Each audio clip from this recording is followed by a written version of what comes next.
સંતોની બાપુ શાન હોય, સંતની એક ટકોર હોય, ડફણા નો મારવાનો. એક બાપુ જાડેજા જેવો જાડેજો દરિયાનો લોટ આમ ફાડ્યો ને પછી જીવો ત્યાં સુધી તલવારને ઉપાડી નથી. ઉભો તો થઈ જતો તો. કચ્છનો બારવટીયો બાપુ સતી તોરલ ઘરે હતા ને જાડેજો બહાર ગામ જાય ને જાડેજો સતી તોરલ ને કહે છે આશરાનો ધર્મ નો જાય, કોઈ અભ્યાગત ભૂખો નો જાય, ઓ ધ્યાન રાખજો. એક મુઠ્ઠી દાણા નહોતા ઘરમાં, ભક્તિ તો થાય. જેસલ વિયા ગયા ને બહાર ગામ પછી 4 સાધુ આવ્યા. અત્યારે બધા વાણીમાં ગાય છે ને સાધુ આવ્યા લખ 4 જાડેજા 4 લાખ તો અત્યારે ભેગા નથી તેથી થતા હોય એવું નથી બાબુ, બધું ડીંગો ડીંગ જ હાલે છે. 4 લક્ષ લઈને આવ્યા. ધર્મ અર્થ કામ અને મોક્ષ તમારું ભજન પાકે ને પછી બાપુ તમારા અહીંયા ઈશ્વરને ધક્કો થાય થાય ને થાય. જેસલ નું ભજન પાક્યું ને 4 સાધુ આવ્યા ત્યાં અને સતી તોરલ ને કહે છે અમારે હરિહર કરવું છે બાપુ, એક મુઠ્ઠી દાણા નહોતા. અને જેસલ ની વાત યાદ આવી કે અભ્યાગત કોઈ ભૂખો ન જાય, આશરાનો ધર્મ ન જાય, ઘરમાં દાણા નથી, શું કરવું? વિચાર કર્યો. સંતોને કીધું કે બેહો હું આવું. એ બજારમાં જાય અને વિચાર કરે હવે શું કરવું. સામે સધીર ની હાટડી દેખાણી. સધીર ના જો ને એક બીજી વાત કહી દઉં, સધીર ની વાત દુનિયા જે કહેતી હોય, બાકી બાપુ અત્યારનો વાણીઓ એવા જો હલકા વિચાર ન હોય તો તેદીના વાણિયાને આવી કોઈ હલકી દ્રષ્ટિ હોય જ નહીં. આ તો માણાને છે ને બાપુ હલકું બોલતા વાર જ નથી. સધીર એવો કોઈ ઈરાદો જ નહોતો સધીરનો, પણ સધીરને કોકે કીધું કે ઓલો આપણે જેસલ બારવટીયો નથી તો કે હા, એ કે કોકનું બૈરું લઈ આવ્યો છે ને તો એને બકરી જેવો કરી નાખ્યો. વાણિયાની કોમ બાપુ બુદ્ધિશાળી તો હોય. એ કે જેસલ ને જો બકરી જેવો બનાવ્યો હતી બૈરું જેવું તેવું હોય નહીં. અને મેં કેવા કર્મ કર્યા છે મને ખબર છે. એ બૈરાનો જો મારે ભેટો થઈ જાય ને તો મારો ઉદ્ધાર મારે કરી લેવો છે. આનો ઈરાદો આ હતો. જેસલ ના અહીંયા તો એ જઈ શકતો પણ એ કે દરબારનું કઈ નક્કી નહીં. ભગત થઈ ગયો પણ 4 તલવાર ઉપાડે કઈ નક્કી નહીં. તોરલ એકલા ભેગા થાય ને તો મારો મેળ પડી જાય. અને આ કુદરત ને કરવું, કારણ કે તોરલ ને બાપુ સર્જન જ આ 3 જણા હાટું થયું હતું. સાસટીયો, સધીર ને જેસલ, આ 3 ના ઉદ્ધાર માટે જ બાપુ આનો જન્મ હતો. સધીર ના અહીંયા જતા હતા ને એમાં સધીર જોઈ ગયો કે તોરલ આજે એકલા આવે. પછી અહીંયા આવ્યા ને બધી આખી દુનિયાને ખબર છે કે તમે મારા મેલે આવો રાતે તો સીધું આપું. તોરલ કે કઈ વાંધો નહીં, મેલે આવીશ. અને વસ્તુ લઈને આવતા રહ્યા. સંતોને જમાડ્યા. હાંજ પડી, સાધુ વ્યાઈ ગયા. જેસલ આવ્યા, તૈયાર થઈને તોરલ નીકળ્યા ને પછી જેસલ કહે છે ક્યાં જાવ? આખી માંડીને વાત કરી. સધીર વસ્તુ નહોતો આપતો અને હું વચને બંધાણીશ. મારે અહીંયા મારો દેહ રાતે અહીંયા હોંપવાની વાત કરીશ એટલે મારે જે વગર છૂટકો નહીં.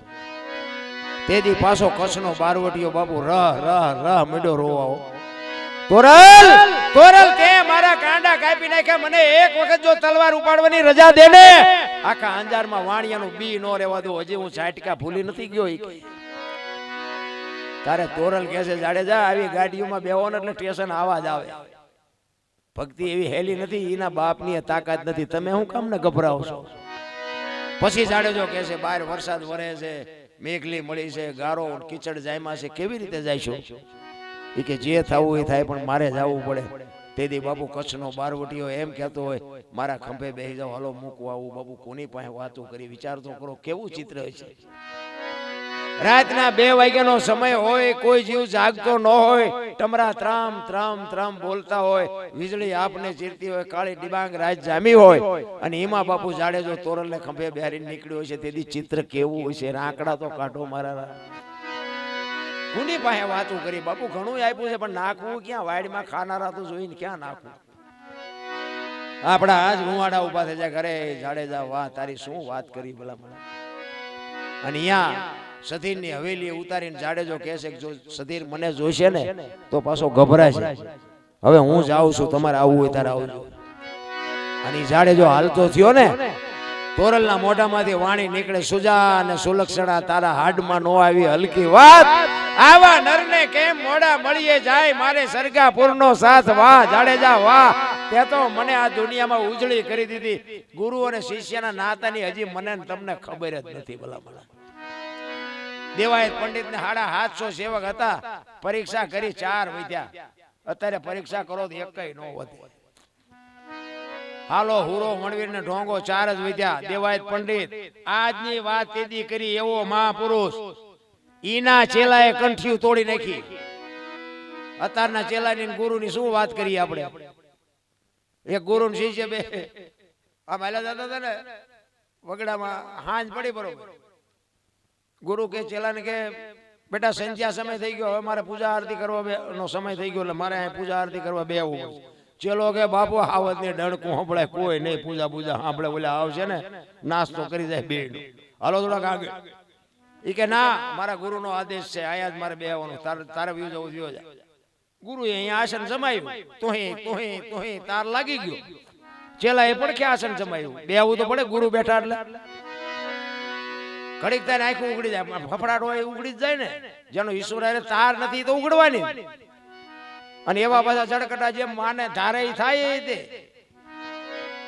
ઘડીક જો હાવત નીકળ્યો તે કાકા કાકા કાકા કરતો આવ્યો અને આ ઝાડ બે ચડી ગયો. ગુરુ મહારાજ ને તો તાર હંધાઈ ગયો ભાઈ. એ ઉપર બેઠો બેઠો જોવે ગુરુ મહારાજ ગયા. અત્યારે લગભગ બાપુ એમ જ છે.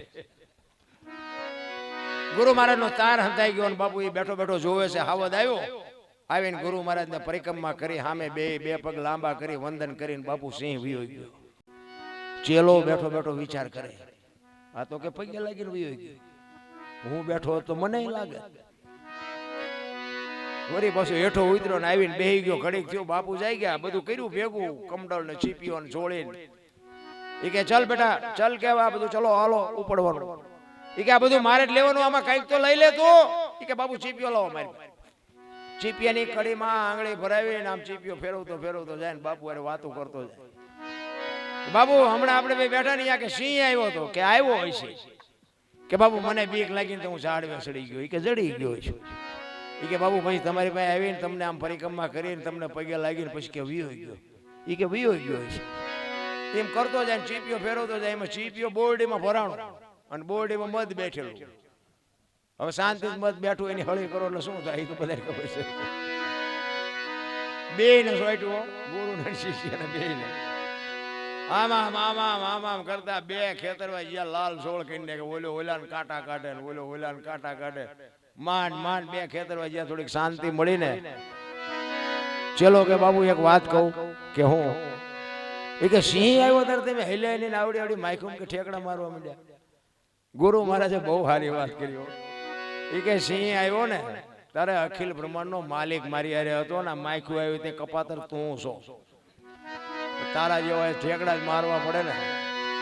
એમ જેનો ઈશ્વર ઉપર ભરોસો છે, જેનો બાપુ તાર હંધાઈ ગયો છે, એને કોઈ ડરવાની જરૂર નથી. ડર લાગે નહીં, ડર રખાય નહીં, ડર કરે નહીં. કઈ કહેવાનો મારો મિનિંગ એ છે કે તમને ભરોસો હોય તો ભજન કરો, બાકી તો કોઈ આમાં ભગવાન હું તો એમ કહું છું કોઈને મળ્યો નથી.